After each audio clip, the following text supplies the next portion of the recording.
মুক্তিধারা প্রকল্পে খাদ্য প্রক্রিয়াকরণের ট্রেনিং হচ্ছে বহরমপুরের জান মোহাম্মদপুর হিকমপুর সমবায় সমিতির উদ্যোগে ৪০ দিনের প্রশিক্ষণ শিবিরে অংশগ্রহণ করেছেন স্বনির্ভর গোষ্ঠীর মহিলারা।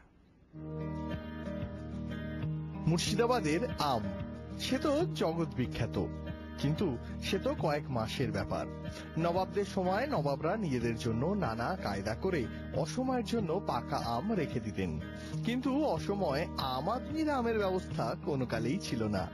মুর্শিদাবাদে মুক্তিধারা প্রকল্পে খাদ্য প্রক্রিয়াকরণের ট্রেনিং দিয়ে মহিলাদের স্বনির্ভর করা হচ্ছে। উৎপাদিত সামগ্রী বাজারজাত করার দায়িত্ব নিচ্ছে সমবায় সমিতি।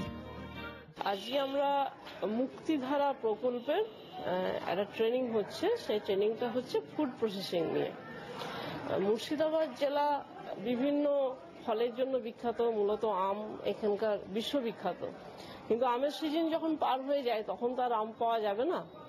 এখন এই ফলটাও রক্ষা হবে, অর্থাৎ আমি যদি ফুড প্রসেসিং করি, ওটাকে প্রক্রিয়াজাত করি, আবার আমাদের মেয়েরাও স্বনির্ভর হবে এই ফল প্রক্রিয়াগত বা আমাদের ফুড প্রসেসিং শিল্পটাকে যদি তারা ভালোভাবে আয়ত্ত করতে পারে।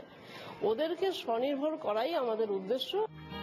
বহরমপুর ব্লকের জান মোহাম্মদপুর হিকমপুর সমবায় সমিতির উদ্যোগে ৪০ দিনের প্রশিক্ষণ শিবিরের আয়োজন করা হয়েছে। যারা প্রশিক্ষণ নিচ্ছেন তারা নতুন করে স্বপ্ন দেখতে শুরু করেছেন।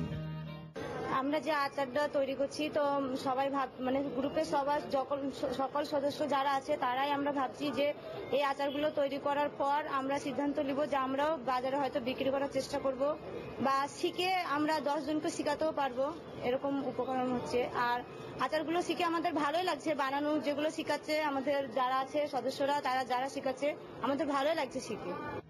ব্যাংক থেকে লোন নিয়ে জ্যাম, জেলি, আচার বাড়িতেই তৈরি করতে পারবেন মহিলারা। সহযোগিতায় এগিয়ে এসেছে সারগাছি রামকৃষ্ণ মিশন কর্তৃপক্ষ। মুর্শিদাবাদ থেকে সোমা মাইতির রিপোর্ট, জি 24 ঘন্টা।